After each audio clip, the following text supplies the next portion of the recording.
ग्वालियर पहुंचे कांग्रेस के राष्ट्रीय प्रवक्ता पवन खेड़ा ने सैम पित्रोदा के उस बयान से पल्ला झाड़ लिया जिसमें इंडियन ओवरसीज कांग्रेस के अध्यक्ष सैम पित्रोदा ने अमेरिका में रहने वाले व्यक्ति की 55% संपत्ति को सरकार द्वारा अधिकृत करने का समर्थन किया था। पवन खेड़ा का कहना है कि अब कोई भी व्यक्ति किसी भी चीज का समर्थन या विरोध कर ले, उस पर कांग्रेस पार्टी का सवाल कहां से उठता है। यहाँ पर यह उनकी निजी राय हो सकती है, इसमें हम क्या जवाब दें। हमारी ऐसी कोई राय नहीं है, ना हमारे मैनिफेस्टो में यह है, ना हमारे यहाँ इसको लेकर किसी प्रकार की कोई चर्चा है। गौरतलब है कि प्रधानमंत्री नरेंद्र मोदी मंचों से लगातार कांग्रेस पर इसके बहाने निशाना साधते रहे हैं, तो वहीं कांग्रेस के नेताओं का बड़ी मात्रा में भाजपा में शामिल होने के विषय पर उन्होंने पलटवार करते हुए कहा कि भाजपा के कई बड़े नेता कांग्रेस में शामिल होने के लिए आतुर हैं। आईसीसी में भी इसकी चर्चा चल रही है। कांग्रेस प्रवक्ता पवन खेड़ा ने कहा कि गुजरात, उत्तर प्रदेश और राजस्थान के राजपूतों के मन में आक्रोश भरा है। जिस तरह से पुरुषोत्तम रूपाला ने क्षत्रियों का अपमान किया है, कांग्रेस उनके साथ है। कोई व्यक्ति कहीं भी किसी भी चीज का समर्थन या विरोध कर ले तो उसमें कांग्रेस पार्टी का कहां से, उस पर सवाल क्यों। वो उनकी निजी राय हो सकती है, उसमें हम क्यों उसमें जवाब दें। हमारी ऐसी राय नहीं है, ना हमारे मैनिफेस्टो में है, ना हमारे यहाँ इस पर कोई चर्चा हुई, ना आगे कोई इसमें चर्चा है। मोदी जी को तो क्या है, उनको छोड़ो ना। वो आदमी सुबह से शाम तक झूठ बोलता हुआ घूम रहा है पूरे देश में, कुछ भी बोलता रहे, उससे क्या फर्क पड़ता है।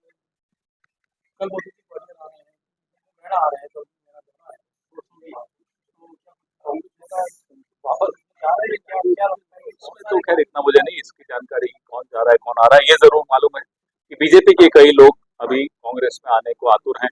हमारे यहाँ चर्चा चल रही है, हमारे एआईसीसी के जो प्रभारी यहाँ बैठे हैं वो भी चर्चा कर रहे हैं कि भाजपा के कुछ 2 वरिष्ठ नेता हैं मध्य प्रदेश के जो कांग्रेस में शामिल होना चाहते हैं।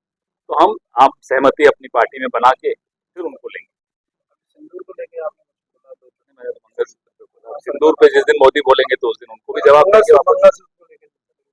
अब मंगलसूत्र की बात नरेंद्र मोदी करते हैं तो हंसी तो आएगी ना। मंगलसूत्र की कीमत वो क्या जानेंगे। इस देश की महिलाओं को मंगलसूत्र अगर गंवाना पड़ा तो कोविड के दौरान गंवाना पड़ा। जवाब दें, माफी मांगे उन महिलाओं से। जिस तरह से इस देश के मध्यम वर्ग को इन्होंने चोट पहुंचाई नोटबंदी से, कितनी महिलाओं का मंगलसूत्र छीना। जो 16 लाख करोड़ रुपए इन्होंने अपने दोस्तों के कर्जे माफी किए, उसमें कितने लोगों के, कितने महिलाओं के मंगलसूत्र आ सकते थे। मंगलसूत्र की बात करते हैं नरेंद्र सर, राजपूतों ने भी मोर्चा खोल दिया है बीजेपी के खिलाफ। 24 गाँव हैं और पूरे, मैं राजस्थान से हूँ, मेरे प्रदेश में भी, गुजरात में भी और उत्तर प्रदेश में भी और अब मध्य प्रदेश में भी राजपूतों में, क्षत्रियों में एक बहुत ज्यादा रोष है और वो रोष जायज है। हम उनके साथ खड़े हैं। किसी का भी ये हक नहीं है, वो भले भारतीय जनता पार्टी का मंत्री हो, कि वो क्षत्राणियों का अपमान करे। जिस तरह से पुरुषोत्तम रूपाला जी ने क्षत्रियों का और क्षत्राणियों का अपमान किया, ये हमें बर्दाश्त नहीं है। हम राजपूत समुदाय के साथ खड़े हैं। संवैधानिक रूप से वो अपना विरोध व्यक्त कर रहे हैं, उस विरोध में उनके साथ।